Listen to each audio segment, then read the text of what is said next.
어차피 그거를 우리가 알 수가 없기 때문에 그냥 패시브하게 그러니까 S&P 500이나 나스닥 투자하는 것처럼 그냥 이제 그 시가총액 그 높은 코인들에 그냥 분산 투자하는 것이 가장 낫다라고 이제 봅니다. 저도 나름대로 막 생각을 해가지고 트럼프 되니까 솔라나 도지가 오를 거라고 생각을 했거든요. 근데 오르긴 올랐어요. 벌기는 벌었는데 그거보다 리플이 4배 더 올라오면서 제가 크게 느꼈죠. 그러니까 나도 병신이구나 하면서 그냥 잘 모르겠고 다 사 이런 게 맞는 것 같고요.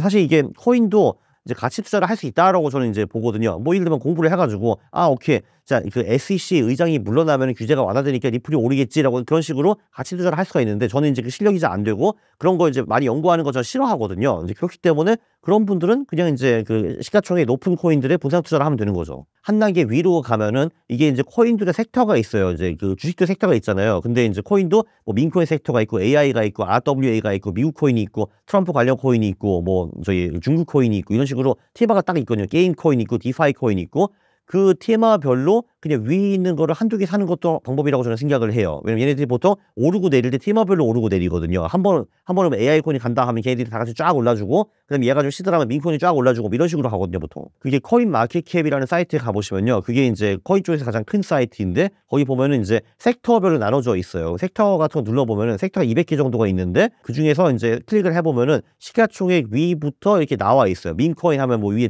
도지코인, 뭐 시바이누, 트럼프 코인 이런 식으로 쫙 나열이 돼 있을 거거든요. 그 중에서 위에 있는 거 한두 개 사면 되는 거죠, 그냥. 그리고 그거보다 좀 더 하이 리스크, 하이 리턴을 가고 싶으시면은 1, 2위를 피하시고 예를 들면 뭐 5, 6위를 산다든지 뭐 이렇게 가면 되는 거죠. 저는 그냥 개인적으로 똑같이 가져가는 게 좋다고 봅니다, 그냥. 동일 비중. 이게 왜 그 시가총액 비중도 있잖아요. 예를 들면 뭐 이제 시가총액 높은 애를 비중을 높게 두고 하는 건데 굳이 그렇게 할 필요 없다고 저는 이제 봅니다. 그렇게 하면 이더리움 비중이 너무 커져요. 이더리움이 좀 별로잖아요, 지금. 리플은 이제 제가 2017년부터 리플을 썼어요. 그게 이제 제가 그때 왜 썼냐 하면은 당시 제가 차익 거래를 하고 있었습니다. 그러니까 한 거래소와 두 번째 거래소 가격이 다를 때 이 싼 데 사가지고 리플을 통해서 리플을 두 번째 거래소를 버린 다음에 팔아버리면 내가 차익을 먹을 수가 있는 거잖아요. 차익 거래를 했어요. 그래서 리플을 그때 많이 썼거든요. 근데 리플을 쓰면서 느낀 거는 그러면 이게 국경을 넘나드는 것도 되게 자유롭네. 수수료도 거의 없네. 그리고 5분밖에 안 걸리니까 엄청 빠르네. 이걸 느꼈거든요. 그래서 그 사실 논리적으로 우리가 은행 그 송금을 하는 것보다는 리플을 쓰는 것이 훨씬 더 좋아요. 근데 지금 2017년이 제가 그걸 알았는데 25년, 8년이 지났는데도 지금 아직 안 쓰이고 있잖아요, 사실은. 우리는 지금 리플을 거의 안 쓰고 있잖아요, 대부분 사람들이. 근데 뭔가 이유가 있겠죠. 그게 뭐 보편화가 안 되었다든지 규제가 있든지 어쩌고 저쩌고. 근데 이제 요번에 SEC에서 규제를 풀어보는 조짐이 보이니까 5배 뛰었어요, 리플이.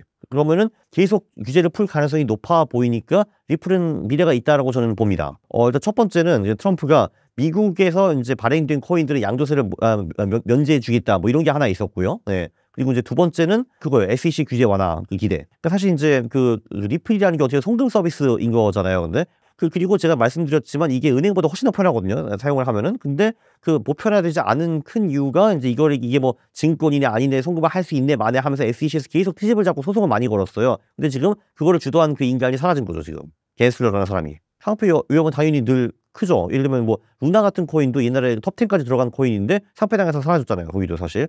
네, 그건 충분히 가능합니다, 당연히. 네, 그래서 사실 이제 그 하이 리스크, 하이 리턴을 하려면 소형 코인으로 가야 되는데 그래도 그나마 몇 년 동안 존재하고 별 문제가 없었던 대형 코인들이 좀 더 안전하다고 볼 수가 있죠. 네, 그 대신에 기대 수익은 좀 더 줄 수 있죠. 그 알트코인과 비트코인 사이클은 거의 비슷하게 움직인다라고 보시면 돼요. 그냥 알트코인이 조금 더 늦다라고 보면 돼요. 한 1~2주 정도. 그래서 예를 들면은 비트코인 같은 경우는 1월 22일부터 3월 2일 그 구간에 최근 10년 연속으로 올랐거든요. 근데 이제 이더리움 같은 경우는 2월 2일부터 2월 17일 그러니까 살짝 그 뒤쪽에 오르더라고요, 보니까. 그리고 이제 시즌이 끝나는 것도 보통 이제 비트코인이 더 이상 못 오르는데 마지막으로 알트코인 미친 듯이 이제 확 오르다가 그 다음에 둘 다 꺾이는 경우가 많은 것 같아요. 그래서 알트코인이 늘 비트코인보다 한 1~2주 정도는 뒤에 온다라고 보시면 될 것 같아요. 아무래도 비트코인이 스마트머니가 좀 더 많아서 그런 것 같아요. 탈출 시점이 훨씬 중요하죠. 네. 진입은 솔직히 아무 데나 되잖아요, 사실. 근데 그 이제 언제 빠져나오는가. 왜냐면은 알트코인이 잘 못 빠져나오면은 순식간에 반토막 되거든요, 이거는.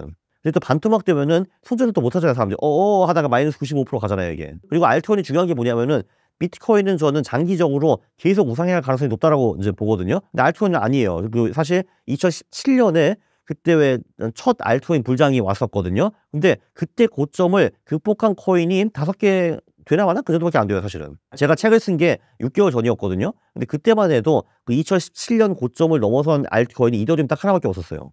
그 17년 그 버블 고점을 넘어선 알트코인이 진짜 거의 없다라고 보시면 돼요. 그러니까 알트코인은 장기적으로 우상향하는 자산이 아니다라는 걸 볼 수 있습니다. 그래서 나오는 타이밍이 되게 중요해요.